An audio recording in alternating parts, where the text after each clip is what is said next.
Doutor da Mulher está de volta falando sobre a aprovação da lei da importunação sexual. Márcia, no bloco anterior a gente encerrou falando sobre os casos, né, que afetam as crianças. Você disse que no consultório isso é muito frequente e tem um impacto muito significativo. Para a né? vida inteira. E o mais interessante é que normalmente essas pessoas, e não são poucos casos, tá? Assim, são muitos casos. É porque as pessoas, às vezes, elas não querem falar que elas vivenciaram aquilo. E, normalmente, é por um parente, um vizinho, um amigo muito próximo da família. Então, eu já atendi pessoas, e até hoje, né, acabo acompanhando algumas situações, que a pessoa criou problemas para a sua vida, principalmente na área sexual, né, com grandes dificuldades, às vezes com uma exacerbação e às vezes com uma diminuição absoluta do desejo. Ficam muito retraídas. Isso e várias outras coisas. A pessoa tem uma crise, tem um transtorno de ansiedade, tem uma depressão e ela vem com aquilo e você começa a mexer, mas o que é? Até que lá na frente você vê e descobre uma coisa que ela nem queria dizer. E o pior disso, muitas pessoas, crianças, compartilharam com seus pais e não fizeram nada. Não vamos mexer nisso, esse é o seu tio, não, esse é uma pessoa muito amiga, esse é o padre que frequenta a casa. Um avô, um irmão, um avô. Né? Então, são situações que impactam a vida da pessoa para sempre. Então, eu não sei se tem uma janelinha nessa lei aí para esses casos, ou se esses casos vão direto para o abuso. Como é que é isso? Eu até gostaria de entender. Porque é bom isto o que Carlos explicar para a gente, porque, como ele falou sobre a questão do vulnerável, né? A pessoa menor de 14 anos, que não tem ainda condições, de fato, de se defender, é até uma dúvida minha também, Carlos. Se esses casos, ainda que não haja a consumação do ato, se é enquadrado como estupro ou como abuso. É punido pela tentativa, a pena é pela metade. Mas a lei foi inteligente, nesses casos de abuso de vulnerável, a pena foi lá em cima. Eu tenho, assim, o crime de estupro, dos crimes elencados no Código Penal, como o crime mais covarde do Código Penal. Eu nunca defendi um estuprador. Eu sou advogado criminalista há 30 anos, nunca tive essa garganta para descer um crime de estupro aqui. Não defendo. O máximo que eu fiz foi defender um gari, há 20 anos atrás, que estava sendo acusado injustamente de ato obsceno, porque ele urinou em via pública, perto do sinal, e estavam buscando, na época, na saída da Ilha do Governador, um tarado que estava assediando as meninas no colégio. Prenderam ele, a delegacia foi cercada e, no final, ele era inocente, não tinha nada a ver com a história. Foi importante falar do crime de ato obsceno, porque as pessoas confundem muito e vão confundir. Então, o cidadão que está urinando ali no meio da rua, isso é crime de ato obsceno, é outro crime, não é importunação sexual. A importunação sexual tem que ser para satisfazer a lascívia, aquele desejo sexual da pessoa, né? Então esse crime ele veio ali para atender diretamente essa questão dos transportes públicos mesmo, dessa covardia que se passa diariamente nos trens, nos ônibus, nos metrôs, não só de Rio de Janeiro, essa lei é Brasil, né? Aliás, só pode legislar em matéria criminal a União. Então, quando se fala em crime, é território nacional, né?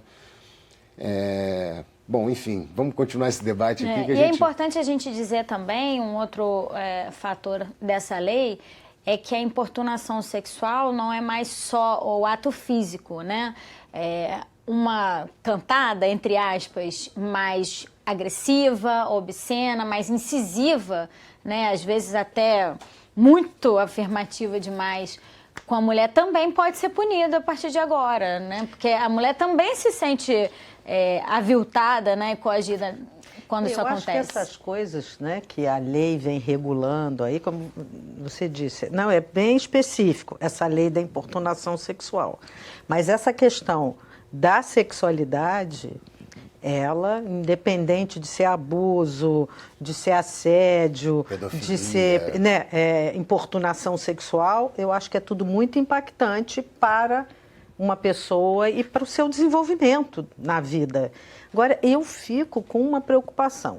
Eu sou mulher e eu fico preocupada se a lei vai conseguir, né? Porque também o que pode acontecer? Eu posso ter uma cantada de uma pessoa que eu detesto e aí eu resolvo maximizar isso para prejudicar para prejudicar. Então, eu sou mulher. Eu poderia dizer, não, isso é ótimo. Não, mas a gente tem que ser justo, não é? Então, como é que isso... Você tocou num ponto tão importante. Né? Isso acontece, até eu acho que o Carlos pode explicar isso para a gente. Existem relatos falsos de estupro também, né? Que é um caso muito mais grave. É claro que não é a maioria. Acho que a maior parte das mulheres se sente muito constrangida até de levar esse assunto à polícia. Vamos lá. Eu vou falar da Lei Maria da Penha. Mas sempre há as exceções, né? A Lei Maria da Penha, ela merece aplauso. Muito. Foi um avanço enorme. Mas o militante da área criminal, ele não cansa de se deparar com essas mulheres oportunistas que, no afã de ganhar a guarda do filho, de ganhar uma pensão alimentícia do marido, ela inventa o crime. O defeito está na lei? Não está. A Lei Maria da Penha, ela talvez tenha sido até mais precavida do que essa. Essa lei da importunação sexual, ela criou crimes, criou vários tipos penais. A Lei Maria da Penha, por incrível que pareça, ela não criou crime nenhum. Não tem nenhum crime ali dentro, novo. Os remédios que foram criados na Lei Maria da Penha são remédios processuais. São remédios que facilitam o acesso da mulher à justiça, à polícia, dá maior proteção quando cria a medida protetiva contra o marido. Mas o problema não está na lei, o problema está na nossa organização social. Eu vou fazer uma crítica aqui e construtiva, né? O Rio de Janeiro criou, São Paulo, os juizados de violência doméstica, e colocou ali as juízas mais feministas do mundo. Então, quando aparecem esses homens, os maridos, os namorados injustiçados, eles são injustiçados mesmo, porque ele não tem voz ali. As juízas, as promotoras vão igual leão para cima dele, entendeu? Só vai apanhar. Isso acontece muito. Isso acontece. Claro que não são todos, vamos dizer, até uma minoria. Mas essa minoria chama muita atenção, porque nós lidamos com vidas humanas, né? Quando você está pela defesa de uma mulher, ótimo. Mas quando você está pela defesa de um inocente, né? Essa lei, não corremos esse risco. Não corremos, porque o crime, ele criou um crime, é um tipo penal fechado, só vai incidir naquele crime ali realmente quem cometeu a conduta ali prevista, né? E para você processar uma pessoa num determinado crime, você tem que ter provas, né? Vai ser investigado, né? Tudo que aconteceu. A questão da Lei Maria da Penha, ela é sensível, porque normalmente esses crimes se passam entre quatro paredes. Em ambiente autor familiar. E vítima. Mas já o crime de importunação sexual, não. Já é um crime mais público. Então, acho que a gente não vai passar por essas distorções. Acho que a função social da lei, nesse caso, vai atingir o seu objetivo.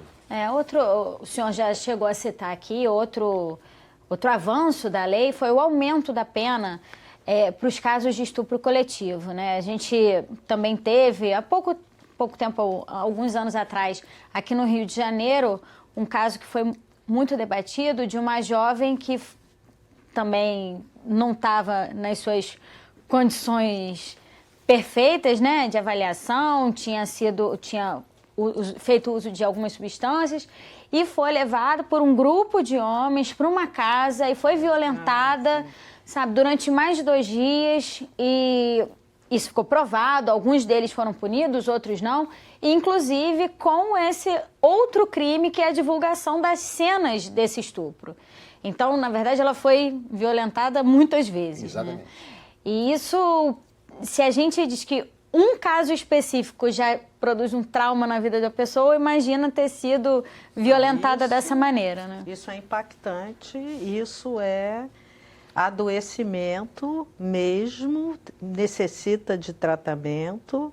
E o que eu acho que é outro problema que nós temos, que se isso acontece com uma mulher que tem condições, ela vai lá buscar, né? E se acontece com uma mulher que está lutando para sobreviver e que nesse não caso tem era uma menor de recursos. idade, de comunidade, Não, e aconteceu muito esse caso que a gente disse anteriormente, de ter sido apontada, né? Mas o que ela estava fazendo lá, né? Então, Botando a culpa nós na temos menina, um né? problema, que eu acho que a lei vem, vamos dizer assim, arrumar ou consertar uma parte, mas nós temos um problema social grande, quer dizer, criar uma estrutura de saúde para dar suporte a essas mulheres, né? Criar um apoio que inclua um trabalho multidisciplinar, né? O psicólogo, o psiquiatra, o assistente social, que Porque, possa... além disso, ela está correndo outros riscos, né? Risco de Exatamente. ser contaminada com uma doença, risco de Exatamente. engravidar do violentador, né? Esse caso específico